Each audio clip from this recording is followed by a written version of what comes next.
예수님은 처음부터 왕의 모습으로 오지 않으셨습니다. 하늘에서 뭔가 번쩍 큰 이적 가운데 이 땅에 오신 것도 아니었고 권력을 가진 어른으로 등장하지도 않으셨습니다. 예수님은 아주 작은 아기로 오셨습니다. 말 구유에 누인 아기. 이것이 바로 하나님의 방식이고 하나님의 나라입니다. 하나님은 자신이 누구신지 힘으로 증명하지 않으십니다. 공포로 사람을 굴복시키지도 않으십니다. 하나님은 희생과 낮아짐으로 끝까지 우리를 참아주시고 설득하십니다. 그래서 메시아의 증거는 힘이나 권력이 아니라 어린 아기 예수였습니다. 하늘에서는 천군 천사가 찬송을 부르지만 땅에서는 가장 초라한 자리에서 시작이 됩니다. 이러한 방식은 예수님의 전 생애 동안 계속 이어집니다. 어려서 도망자가 되었고 평범한 목수의 아들로 사셨습니다. 서른이 되어서 사역을 시작하셨고 또 마침내 십자가에서 죽으셨습니다. 예수님은 왜 이렇게 낮아져야 하셨을까요? 이 질문을 놓치면 우리는 복음을 제대로 이해할 수 없습니다. 십자가가 실패처럼 보이고 부활이 단지 기적의 이야기로 남으며 교회는 그저 하나의 종교 조직으로 전락하게 될 것입니다. 예수님의 낮아지심, 예수님의 성육신이 하나님이 구원을 이루시는 방법이고 하나님의 나라가 이 세상 가운데 나타나는 방법입니다. 그리고 이러한 낮아짐의 자리로 우리를 부르십니다. 갈릴리로 함께 가자. 오늘 우리가 함께 읽었던 말씀은 마태복음의 마지막 말씀입니다. 그리고 이것을 대위임 명령이라 부르기도 합니다. 예수 믿는 사람과 모든 교회에게 주신 명령입니다. 보통 이렇게 이해를 합니다. 가라, 전도하라, 가르쳐라. 그래서 바쁩니다. 가기에 바쁘고 전도하기에 바쁘고 교육하기에 바쁩니다. 그런데 이 말씀 안에는 그보다 더 중요한 내용이 들어 있습니다. 잘 아시다시피 예수님은 부활하신 뒤에 로마로 가지 않으셨습니다. 빌라도의 법정으로 가시도 않았습니다.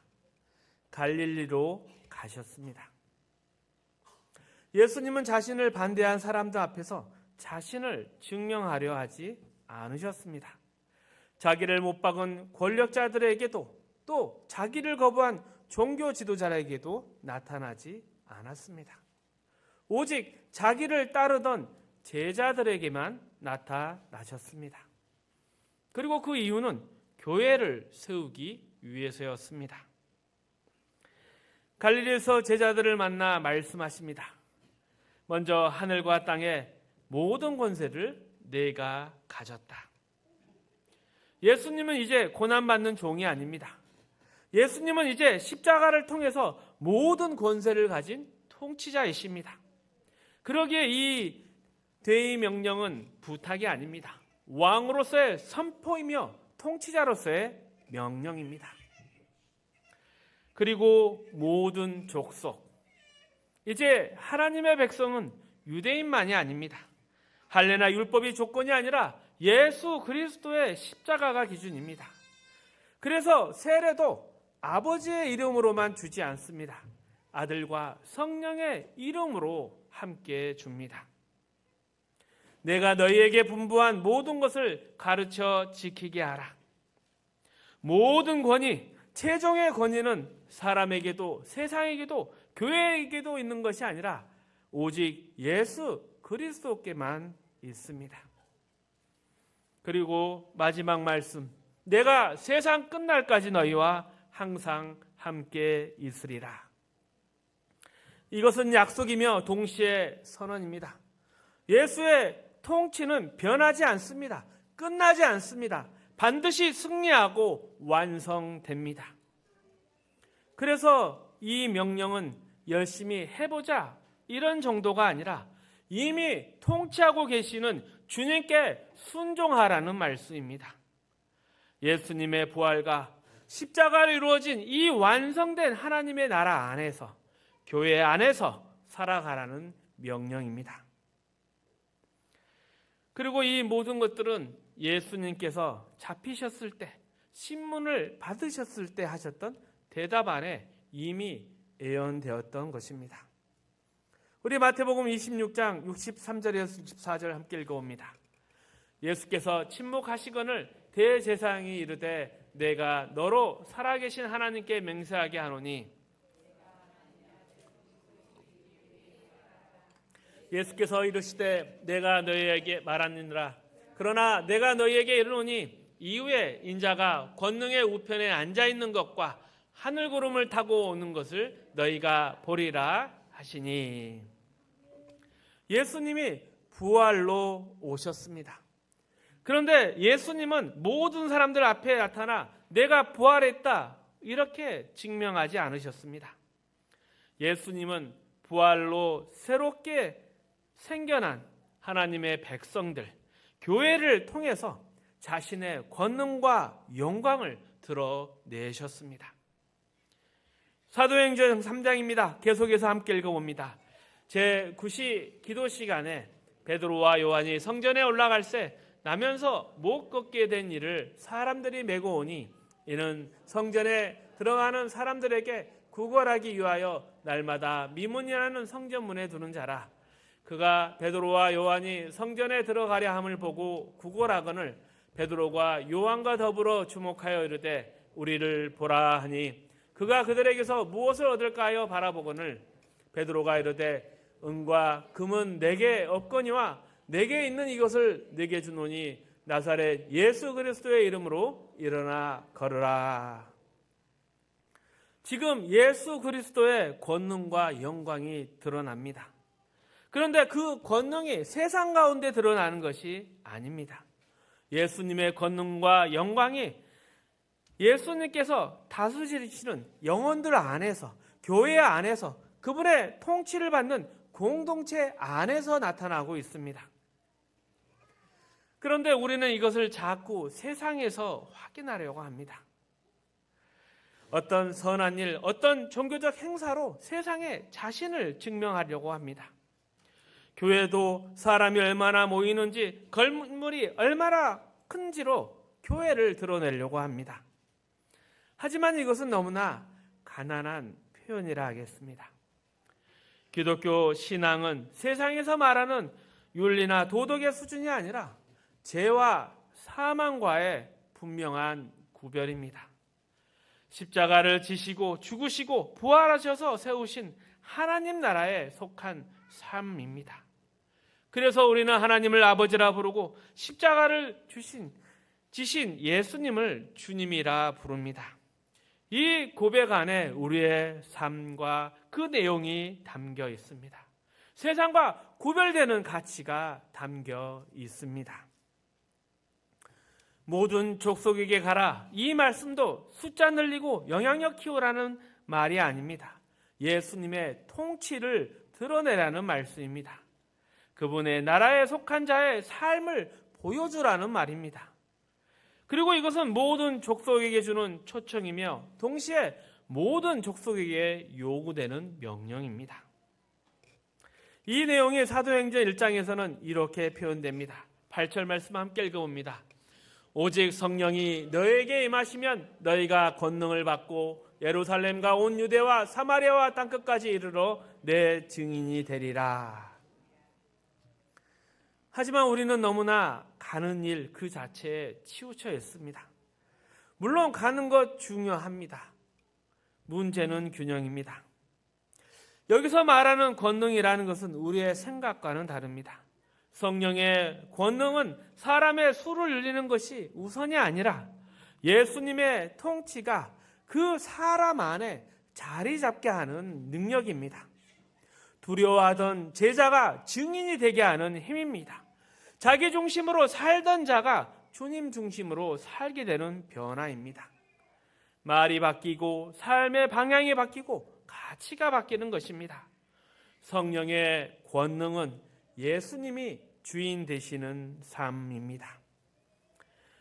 계속해서 2장 43절 47절 말씀 함께 읽습니다.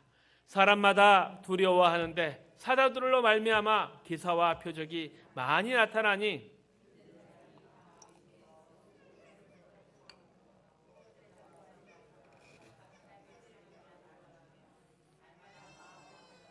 성전에 모이기를 힘쓰고 집에서 떡을 떼며 기쁨과 순전한 마음으로 음식을 먹고 하나님을 찬미하며 또 온 백성에게 칭송을 받으니 주께서 구원받은 사람을 날마다 더하게 하시니라. 성령의 권능은 죄와 사망에서 벗어난 삶을 살게 하는 능력입니다. 성령 하나님은 그런 삶이 가능하도록 우리 안에서 일하시고 인도하시고 끝까지 이끌어 가십니다. 그래서 성령의 능력은 자기를 드러내는 삶의 자리에서 벗어나 더러움과 악함, 이기심이 지배하던 삶의 자리에서 벗어나 이제 하나님의 자녀로 살아가게 하는 것입니다. 그리고 이 성령의 능력에 대해서 에베소서 5장은 이렇게 설명을 합니다. 18절, 21절 말씀 함께 읽습니다. 술 취하지 말라. 이는 방탕한 것이니 오직 성령으로 충만함을 받으라. 시와 찬송과 신령한 노래들로 서로 화답하며 너희의 마음으로 주께 노래하며 찬송하며 범사에 우리 주 예수 그리스도의 이름으로 항상 아버지 하나님께 감사하며 그리스도를 경외함으로 피차 복종하라. 이러한 삶이 바로 예수님의 통치입니다. 그리고 그 통치에 순종하는 사람들과 세상 사람들과는 분명한 차이가 있습니다. 여기에 예수의 권능과 영광이 있으며 모든 족속 앞에서 서는 증인의 책임이 있습니다. 하지만 한국교회는 이 부분에서 좋은 점수 받기가 어렵습니다. 열심과 활동은 많은데 너무나 자주 분별이 없고 무모해지며 그러다 보니 광적으로 극단적으로 가는 경우가 많습니다. 그래서 신앙도 이렇게 생각합니다. 눈에 띄는 일이 없으면 나는 안 한다. 드러낼 것이 없으면 아무것도 안 하겠다. 그러나 성경이 말하는 신앙은 조금씩 쌓아가는 매일의 삶입니다. 성령 충만 안에서 서로 하나가 되는 것입니다. 서로 복종하고 양보하고 지는 것입니다. 이기심 버리고 내 자랑 버리고 이런 것들이 세상과 다른 삶의 모습입니다. 세상은 모두 자기를 위해 삽니다. 그러나 우리는 주님을 위해 삽니다. 내가 못나서가 아니라 주님이 원하시기 때문에 기꺼이 지고 사는 것입니다. 이것이 지금 우리에게 가장 필요한 모습입니다. 한국교회, 유명한 교회, 큰 교회는 많은데 과연 교회다운 교회, 그리스도인다운 그리스도인이 있는가? 이런 설교를 듣고 나는 그래도 괜찮은 편이야 생각하고 있다면 그것도 오산입니다. 우리가 해야 합니다. 하지 말아야 할 것을 안 하는 것으로 책임이 끝나는 것이 아니라 해야 할 것을 하는 것이 책임입니다. 그리고 이 일은 다른 누군가가 대신해 줄 수 있는 일이 아니라 바로 나의 일이고 각자의 일입니다. 이 일에 바로 예수님 부활의 실제가 있고 하나님의 나라가 있으며 모든 족속을 제자 삼으라는 명령에 진짜 내용이 들어 있습니다. 이 일, 이 싸움은 다른 사람과 하는 것이 아닙니다. 내 자아, 내 마음, 내 욕심과의 싸움입니다. 이 싸움을 우리가 해야 합니다. 로마서 12장 1절 2절 말씀입니다. 함께 읽습니다. 그러므로 형제들아 내가 하나님의 모든 자비하심으로 너희를 권하노니 너희 몸을 하나님이 기뻐하시는 거룩한 산제물로 드리라. 이는 너희가 드릴 영적 예배니라. 너희는 이 세대를 본받지 말고 오직 마음을 새롭게 함으로 변화를 받아 하나님의 선하시고 기뻐하시고 온전하신 뜻이 무엇인지 분별하도록 하라.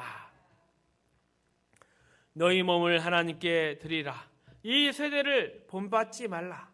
이 말씀들은 모두 다른 존재로 살라는 것입니다. 우리는 그리스도의 몸된 사람입니다. 그래서 분별, 구별이 필요합니다. 무엇이 하나님의 뜻인지, 무엇이 세상의 방식인지 늘 구별하며 살아가야 합니다. 그래서 늘 돌아봐야 할 질문, 나는 예수를 믿고 고백하는데 그 고백의 내용은 무엇인가? 그리고 또 내 신앙, 우리의 교회는 가장 무엇을 중요하게 붙들고 있는가? 성도가 성도되는, 교회가 교회되는 첫 번째는 세상 앞에서 빛과 소금으로 서는 것입니다. 힘이나 목소리로 이기는 것이 아닙니다. 다른 존재로 살아가는 것입니다. 우리는 이미 예수 그리스도의 십자가를 통과한 사람들입니다. 죄와 사망에서 벗어났습니다. 그래서 본질과 같이 삶의 방향이 다릅니다. 빛이라는 것은 애써 소리내지 않습니다. 그냥 비추는 것이죠. 그리고 이것이 우리의 책임, 교회의 책임입니다. 달라야 하는 것입니다. 다른 부모가 되어야 하는 것이고, 다른 부부가 되어야 하는 것이고, 다른 가정을 만들어 가야 합니다. 직장에서는 다른 종이 되고 다른 상전이 되어야 합니다. 우리가 서 있는 자리에서 거룩하고 선하게 살아가는 것이 주님의 영광이며 통치며 주님의 권능입니다. 그런데 왜 자꾸 로마로 가려고 하십니까? 갈릴리로 가야 합니다. 주님이 다시 시작한 자리, 제자들을 부르신 자리, 평범한 우리의 삶의 자리입니다. 오늘은 성탄절입니다. 성탄절은 구세주 예수가 어떤 분이신지를 다시 확인하는 날입니다. 예수님은 끝까지 낮아지신 분이십니다. 그렇게 오신 예수님이 이제 부활하셔서 하늘과 땅의 모든 권세를 내가 가졌다 선언하셨지만 여전히 그 방식은 변하지 않았습니다. 예수님은 로마로 가지 않으셨습니다. 자신을 증명하려 하지 않으셨습니다. 갈릴리로 가셔서 제자들을 부르셨습니다. 예수님의 통치가 지금도 우리 안에서, 교회 안에서 드러나고 있습니다. 우리의 신앙은 화려한 이벤트로 드러나는 것이 아니라 평범한 삶으로 드러나야 합니다. 지배가 아니라 섬김으로, 폭력이 아니라 순종으로, 자기 증명이 아니라 자기 십자가를 지는 삶으로 드러나야 합니다. 성탄의 주인공 예수님께서 묻습니다. 나는 너희를 이렇게 사랑했다. 너희는 나를 어떤 삶으로 증거하겠느냐? 성탄절은 매년 우리를 이 질문 앞에 다시 세웁니다. 예수님께서 갈릴리로 가라고 하십니다. 지금 너가 서 있는 자리, 그 평범한 삶의 자리에서 다른 존재로 살아가라고 말씀하십니다. 그 부르심에 응답하며 살아가는 것이 하나님의 영광의 찬송일 것입니다. 그 길을 끝까지 걸어갈 수 있는 저와 여러분 되시기를 축복합니다. 주님이 오셨습니다. 메리 크리스마스.